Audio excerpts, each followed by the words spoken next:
Avez-vous déjà entendu la fameuse phrase « Si tu traites quelqu'un comme une star, elle te traitera comme un fan » Cette phrase décrit parfaitement, dans sa simplicité, pourquoi les femmes ne choisissent jamais les gentils gars ou les hommes bêta. Les gentils gars pensent que la gentillesse, c'est comme de l'argent. S'ils en donnent beaucoup, ils obtiendront beaucoup en échange. Et comme ça ne marche pas comme ça, ils ont l'impression de se faire arnaquer et exploiter. Résultat, ils deviennent aigris et utilisent la gentillesse comme une technique de manipulation. Au final, ils deviennent les ou les bad boys qu'ils détestent tant, mais avec une différence, ils n'arrivent pas à séduire. Mais il est aussi évident que les femmes n'aiment pas les hommes trop agressifs, manipulateurs ou... Alors, la vraie question se pose, quel est le parfait équilibre que les femmes adorent tant? Comment devenir le ou le bad boy que les femmes aiment tant? Comment devenir l'homme qui voit sa gentillesse comme un cadeau rare et précieux, qu'il offre seulement à quelqu'un qui le mérite, tout en étant un homme assertif avec des limites solides et dominants? Aujourd'hui, je vais vous révéler d'abord la psychologie derrière le fait que les femmes adorent ce genre de mec à ce point, et puis à la fin, je partagerai avec vous comment réellement devenir ce type de mec que les femmes adorent et choisissent à tout coup. Alors, je veux que vous arrêtiez tout ce que vous faites et que vous vous concentriez. Je vous garantis à 1000% que cette vidéo va changer votre perception sur les femmes et les relations à jamais. Et surtout, elle va vous transformer en un tout autre gars que les femmes ne peuvent tout simplement pas résister. Alors, regardez chaque seconde de ce que je vais vous dire, comprenez bien, et assimilez ce que je vais vous dire, les gars, c'est très important. Et pour vous faciliter, et surtout que vous compreniez la psychologie derrière ce phénomène, laissez-moi vous raconter l'histoire de Gabriel, le trop gentil Gabriel. À 17 ans, il est au lycée où il a toujours de bonnes notes. En septembre, c'est la rentrée. C'est là qu'une nouvelle fille entre dans sa classe. Elle s'appelle Emma. Immédiatement, il tombe sous son charme. C'est le coup de foudre. Gabriel va parler à Emma et l'invite à un rendez-vous. Et là, elle lui répond « C'est très gentil de ta part, et je suis même flatté que tu sois intéressé par moi, mais je suis désolé, tu n'es pas mon genre. Tu es un garçon très gentil, donc je n'ai aucun doute qu'un jour tu trouveras la fille qu'il te faut. » Gabriel est déçu, mais il ne se décourage pas. Comme il n'arrive pas à sortir Emma de sa tête, il devient son ami. Il se dit qu'à force de la fréquenter, elle se rendra compte qu'il est vraiment un mec bien, et une fois qu'elle aura vu sa vraie valeur, elle tombera sous son charme. À 25 ans, Gabriel est devenu le confident de Emma. Le soir, elle l'appelle pour lui déverser ses problèmes pendant des heures, parfois jusqu'aux premières lueurs du matin. Elle se plaint de son copain qui la traite mal ou de ses ex qui ne la rappellent plus. Avant de raccrocher, elle dit à Gabriel « Je suis très heureuse que tu sois dans ma vie. Tu es vraiment adorable. Tu sais vraiment écouter les femmes. Ta copine aura vraiment de la chance de tomber sur un garçon aussi gentil. » À 32 ans, Gabriel a une très bonne situation. Il gagne très bien sa vie et est respecté dans son domaine. Mais avec les femmes, il est toujours au point mort et il n'arrive toujours pas à se sortir Emma de la tête. Emma lui dit un jour « Pourquoi est-ce que je n'arrive pas à trouver un mec bien? Ce sont tous des qui profitent des filles. Tout ce que je veux, c'est quelqu'un qui me respecte. C'est tellement dommage que je n'arrive pas à mettre la main sur un garçon gentil comme toi. » Intérieurement, Gabriel devient fou. Pourquoi est-ce que Emma, qui dit qu'elle le considère comme un mec bien, ne le considère qu'en tant qu'ami? Comment est-ce qu'elle ne peut pas voir qu'il est le mec bien par excellence? Lui, il la traite très très correctement. Pourquoi est-ce qu'elle perd son temps avec tous ces machos stupides et abusifs? Mais pas avec lui. Finalement, Gabriel a 35 ans. Il est comblé car Emma a emménagé avec lui. Au passage, elle a ramené son fils qu'elle a eu avec son ex. Sur le canapé, Emma lui dit « Je suis vraiment chanceuse d'avoir trouvé quelqu'un d'aussi gentil que toi. J'ai perdu tout ce temps alors que le mec idéal était sous mon nez.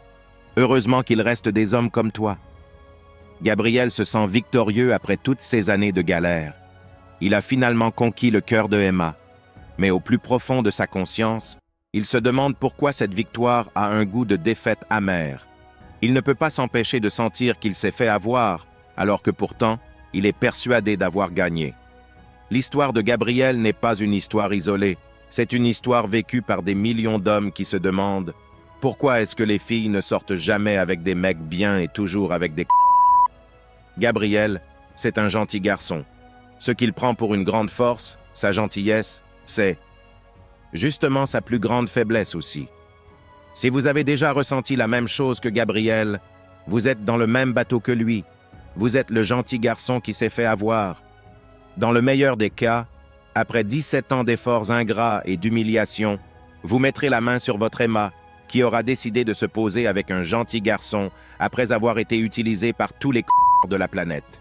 Et dans le pire des cas, vous finirez seul, aigri, empli de rage et de ressentiment, sans comprendre pourquoi vous en êtes arrivé là, alors que vous avez suivi le conseil que les femmes et les hommes féminisés vous donnent depuis que vous avez 6 ans.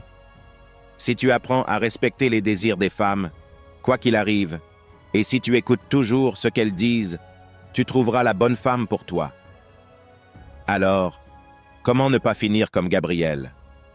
Si vous êtes d'un naturel gentil, est-ce qu'il suffit simplement de se comporter comme une ordure, d'être agressif et manipulateur, en jouant la caricature du bad boy? Non. Il existe une troisième voie entre gentil gars et bad boy immature. Mais avant de vous dire comment incarner cette troisième option, il faut d'abord maîtriser le bug mental de la psychologie féminine qui est à l'origine de la malédiction de tous les gentils garçons. Le problème principal du gentil garçon, c'est qu'il est bloqué devant une énigme qu'il n'arrive pas à résoudre. Cette énigme, c'est le paradoxe féminin du gentil garçon. On peut résumer ce paradoxe ainsi. Les femmes disent tout le temps qu'elles veulent des mecs bien, mais elles ne les choisissent jamais. Le mec bien a beau retourner le problème dans tous les sens, impossible de trouver la réponse. Il ne comprend pas. Frustré, il finit par se dire que les femmes sont irrationnelles et illogiques. Mais il se trompe. Il y a 3 raisons tout à fait rationnelles qui expliquent cette apparente contradiction. Première raison, toutes les femmes sont schizophrènes. Je ne veux pas dire que l'intégralité de la gent féminine est bonne pour l'asile. Quand je dis schizophrène, je veux dire que toutes les femmes sont tiraillées entre 2 désirs qui sont souvent incompatibles. C'est ce qu'on pourrait appeler la dualité de l'hypergamie. Si vous ignorez ce qu'est l'hypergamie, dites-moi aux commentaires et je vous ferai une vidéo sur le sujet. Mais de façon simplifiée, c'est la tendance universelle des femmes à rechercher l'homme qui sera à la fois le plus attirant possible et celui qui aura le meilleur statut social et économique. C'est pour ça que je parle de dualité de l'hypergamie, parce que ce désir veut atteindre 2 choses différentes. D'un côté, une femme a tendance à être attirée par un homme qui va être le plus désirable sexuellement, car c'est un marqueur de bonne qualité génétique. Mais en même temps, elle veut de la sécurité économique et sociale. Elle veut 2 choses contradictoires. Le beau gosse bad boy qui fait du surf et qui a des chances d'être un et le bon père de famille qui paye les factures et qui s'occupe des enfants et qui, lui, a des chances d'être un gentil gars. Dans le passé, ce choix était vite vu pour les femmes puisqu'elles n'avaient pas l'indépendance économique. Elles donnaient la priorité à la sécurité économique, question de survie. Et si l'homme qu'elles choisissaient ne les satisfaisait pas, c'était dommage. Mais c'était quand même mieux que de mourir de faim. Victoire pour le gentil gars. Mais aujourd'hui, les règles du jeu ont été inversées. Les femmes travaillent, sont surreprésentées à l'université et elles peuvent être prises en charge par un État qui leur propose de nombreux services sociaux. Bref, la sécurité économique, elles l'ont déjà. Alors le gentil gars ou l'homme bêta ne leur sert plus à rien, sauf peut-être quand son ex hyper séduisant l'a larguée et qu'elle ne sera plus aussi belle que quand elle avait 21. Et là, peut-être que Emma finira par céder à Gabriel, qui gagne bien sa vie et ne la quittera jamais. Deuxième raison, le gentil garçon est un mensonge qui sert à faire le tri. Le mythe des femmes qui rêvent d'un gentil garçon n'a pas été créé par les hommes, mais bien par les femmes. Pourquoi? Parce que c'est très utile pour elles.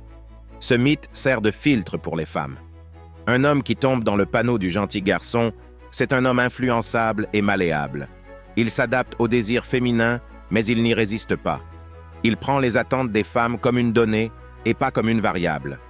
Dans le cerveau du gentil gars, il pense que quand un homme place son désir au-dessus de celui d'une femme, c'est forcément un c'est-à-dire un manipulateur et un psychopathe, alors que non. C'est juste un homme qui se respecte et qui sait jouer au jeu de l'attirance. En bref, le gentil garçon ou l'homme bêta, C'est un soumis, et ça, aucune femme n'en rêve. Le mythe du gentil garçon, c'est un faux signal. Ceux qui y croient s'excluent du jeu et laissent la place à ceux qui n'y croient pas. C'est cruel, je sais, mais c'est extrêmement vrai. Troisième raison, ce qui est rare est précieux. Pourquoi les femmes gravitent-elles vers les bad boys? La dernière raison est PA. Est-ce simple et pour la comprendre, il suffit de se mettre à la place de la fille. Toute la journée, elle est inondée de messages de seins et bêta qui la couvrent de compliments et se mettent à plat ventre pour elle. Même si elle aime l'attention, au bout d'un moment, ça devient ennuyeux, voire même pénible.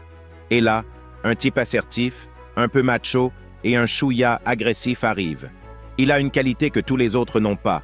Il casse la routine. Il devient donc automatiquement intéressant. Si vous êtes sur un parking rempli de voitures grises et que vous voyez une voiture rouge, où votre regard va-t-il se porter naturellement? Sur la masse de voitures banales ou sur celle qui est radicalement différente dès le premier coup d'œil? Alors, bien sûr, être différent de tous les gentils garçons, ça ne fait pas tout, même si c'est déjà une excellente façon de faire mieux que la masse des seins et bêta. Il faut être différent de la bonne façon. Quand elle parle de son ex, le ou le bad boy coupe court à la conversation. Quand elle s'attend à recevoir un cadeau ou à se faire offrir un verre, il va l'offrir, mais pas gratuitement. Il va lui demander qu'elle lui donne quelque chose en échange de l'attention, une faveur ou n'importe quoi, en fait. Il joue avec elle, et ça, c'est au fond ce qu'une femme recherche. Son pire ennemi, c'est l'ennui. Vous avez désormais la réponse à la question que tous les gentils garçons se posent. Vous savez pourquoi elle recherche un ou en d'autres termes un bad boy? D'accord. Mais maintenant, comment faire? Quand ils prennent conscience de la situation, les gentils garçons tombent dans deux pièges différents. Soit ils cherchent à se transformer en mecs assertifs, quitte à devenir de vrais abusifs, manipulateurs, voire violents. Soit ils se résignent à rester gentils parce qu'ils ne veulent pas se forcer à devenir ceux qu'ils ne sont pas. Pourtant, il existe une troisième possibilité. Quand on parle de ou de mecs gentils, il ne faut pas voir ça comme des catégories binaires, noir ou blanc. Personne n'est à 100% l'un ou 100% l'autre. Ce sont des extrêmes. En fait, il faut plutôt voir ça comme un spectre de couleurs. Tous les hommes ont une part de bad boy ou de mec gentil en eux. À notre époque, les hommes gravitent vers le côté gentil parce qu'ils pensent que c'est une bonne stratégie. Ce n'est pas de leur faute. Que ce soit leur famille, les médias ou les séries Netflix, tout le monde a expliqué aux hommes qu'à la fin, c'est le gentil garçon qui gagne. Mais dans la réalité, comme le dit le proverbe anglais, « Nice guys finish last ». Les gentils garçons finissent derniers. Alors, c'est quoi cette troisième option qui se situe entre le gentil gars et le bad boy? Et comment réellement le devenir? Cette troisième option, c'est d'être un homme alpha. Et pour devenir un vrai alpha, il faut savoir comment naviguer entre être gentil quand il le faut et être un bad boy quand il faut aussi. Parce que comme on l'a déjà constaté, être un gentil sur toute la ligne ne marchera jamais avec les femmes, comme être un bad boy agressif et manipulateur tout le temps ne marchera également jamais. Alors je vais te donner 3 caractéristiques d'un homme qui n'est ni trop gentil ni un vrai alpha auquel les femmes ne peuvent tout simplement pas résister. C'est parti. Numéro 1. Les bad boys ont du charisme. Juste quand tu es confiant, quand tu ne te soucies pas de ce que les femmes pensent, quand tu dis ce que tu penses sans aucun remords ou souci de ce que les gens vont penser de toi, quand tu fais ce que tu veux faire quand tu veux le faire, tu as naturellement du charisme. C'est tout, ce qu'est le charisme. Avoir ça, la façon dont tu te comportes, la façon dont tu t'en fous de ce que n'importe qui peut dire ou penser de toi, voilà ce qu'est le charisme. Les bad boys ont naturellement du charisme, ils ont naturellement plus confiance en eux. Les bad boys ont ce charisme. Tu vas mettre ta main sur mon bras et suivre mon chemin où tu pourrais partir. Voilà comment les bad boys pensent. Ils ont ce charisme. Ils ont cette aura masculine, la façon dont ils se comportent. Les femmes sont attirées par ça. Les femmes ne peuvent pas physiquement et mentalement se soumettre à un homme qu'elles sentent plus faible qu'elles. Elles ne peuvent pas le faire. Si une femme croit que tu es plus faible qu'elle, que tu n'es pas fort, que tu ne lui donnes pas cette aura masculine, que tu ne lui donnes pas cette mentalité de « apprendre » ou « à laisser », elle ne peut pas se soumettre physiquement à toi. Elle ne peut pas se soumettre mentalement à toi. Elle peut se soumettre qu'à un homme qu'elle sent masculin, qu'elle sent capable de la prendre et de la mener. Tu ne peux pas la mener en étant un gentil garçon. Tu vas plutôt lui demander « Où veux-tu aller, bébé? Où veux-tu aller dîner ce soir ?» Un bad boy va lui dire simplement « Non, bébé, nous allons ici ce soir. » Elle veut l'homme qui prend les devants. Les femmes veulent des hommes qui dirigent, qui leur montrent le chemin, vous comprenez? Vous savez déjà à quel point les femmes sont attirées par la force. C'est pourquoi les femmes aiment les hommes musclés. C'est pourquoi les femmes aiment les gars qui sont en forme. Cela montre de la force. Si tu peux montrer de la force par la façon dont tu la diriges, ton charisme, être dominant, juste en étant comme ça, tu vas l'exciter à jamais. Numéro 2. Les mauvais garçons rendent les femmes incertaines d'elles-mêmes. Les gars, vous ne comprenez pas comment les femmes fonctionnent, vous ne comprenez toujours pas. Vous pensez vraiment que les femmes veulent être sûres? Vous pensez que les femmes veulent de la certitude? Les femmes ne veulent pas de certitude. C'est une grande erreur de penser ça. Les femmes veulent de l'incertitude, elles veulent être anxieuses, elles ne veulent pas savoir ce qui se passe, elles ne veulent pas que vous soyez prévisible, parce que être prévisible, c'est être ennuyeux. Par contre, quand tu es imprévisible et qu'elle devient incertaine de ce qui se passe avec votre relation, là pour elle, ça lui donne cette excitation et ce sentiment d'aventure. Les bad boys sont imprévisibles, une femme ne peut pas les comprendre. Mais toi, le gentil garçon, elle sait qui tu es. Elle sait ce que tu vas faire avant que tu le fasses, et ça, c'est trop facile pour elle. C'est routinier, c'est ennuyeux. Tu vois ce que je veux dire? Il n'y a pas d'excitation. Nous faisons les mêmes choses à chaque fois. Il a les mêmes réactions à chaque fois. Mais quand un bad boy vient, ça va être un jeu différent. Il va la garder sur ses orteils. Elle ne saura jamais à quoi s'attendre de lui. Mais le gentil garçon, il va l'emmener à dîner dans le même restaurant, lui tenant la main comme d'habitude, proclamant son amour comme d'habitude, et ça pour une femme c'est ennuyeux. Comme je te dis toujours, l'ennui c'est ton pire ennemi en CE qui concerne séduire les femmes. Tu vois la différence ici? Le bad boy va l'exciter et la rendre à chaque fois excitée à l'idée de sortir avec lui, et le gentil gars va lui proclamer son amour et ses sentiments. C'est pourquoi les femmes aiment les bad boys, parce qu'avouer ses sentiments à chaque fois, c'est une caractéristique féminine à la base. Un bad boy avoue son amour en lui offrant une aventure inoubliable, ça c'est la manière masculine. Et croyez-moi, les femmes en raffolent. Numéro 3, les bad boys ont des options. Tu sais pourquoi les femmes aiment les mauvais garçons? Parce que les femmes savent comment les femmes fonctionnent, les femmes comprennent les autres femmes. Elle sait que quand elle traite avec un bad boy, devine quoi? Il a probablement d'autres filles qui veulent la même chose. Elle se dit, si je le veux comme ça, s'il me fait mouiller les je suis sûr qu'il a d'autres filles qui veulent la même chose. Alors maintenant, elle est sur le qui-vive encore plus. Maintenant, elle le courtise encore plus parce qu'elle sait, si elle le veut à ce point, que d'autres filles le veulent sûrement. C'est pourquoi maintenant elle va être jalouse. Et maintenant, elle va essayer de le garder parce qu'elle sait, s'il me rend comme ça, je sais que d'autres filles en veulent aussi. Mais ce gentil garçon, lui, non. Elle n'a pas de souci. Elle sait qu'il sera là malgré tout. Les femmes veulent voir les autres femmes te vouloir. Ça leur montre qu'elles ont eu le prix. Si aucune autre fille ne te veut, mec, quel est le cadeau ici? Quel est le prix qu'elle a eu? Elle veut sentir qu'elle a eu l'alpha. Si elle sent qu'aucune autre fille ne te veut, elle va commencer à penser que je peux faire mieux, elle n'a rien à craindre. Hey, aucune autre fille ne le veut, il ne va nulle part. Mais ce bad boy-là, ce type qui la rend mouillée, ce type qui l'emmène à des aventures inoubliables, elle sait, oh, je dois faire attention à ce mec, je dois le satisfaire, parce que s'il me fait ça, mon Dieu, combien d'autres filles veulent ça, parce qu'elles connaissent les autres femmes. Alors, il faut leur faire craindre de perdre un homme de qualité, peu importe la valeur réelle de l'homme que vous êtes réellement. Ce qui compte, c'est l'image que vous renvoyez. Le risque de perte est le moteur de leur imagination. Or, l'imagination est le moteur du désir féminin. Si vous êtes un nice guy, c'est dur à avaler, mais c'est la vérité.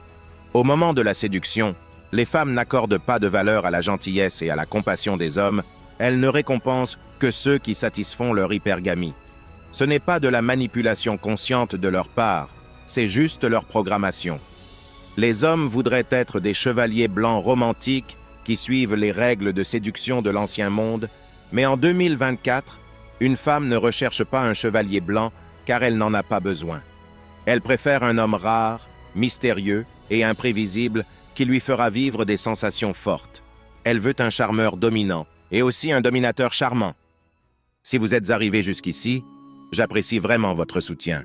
Laissez-moi un commentaire ci-dessous avec le mot 100% pour que je sache que tu as regardé toute la vidéo. Dites-moi aussi sur quel sujet vous aimeriez que les prochaines vidéos portent. Si vous avez aimé la vidéo, n'oubliez pas de nous laisser un j'aime pour me motiver à vous donner plus de conseils éprouvés qui marchent réellement avec les femmes. N'oubliez pas non plus de vous abonner si vous ne l'êtes pas encore pour ne rien rater. Merci d'avoir regardé. À la prochaine.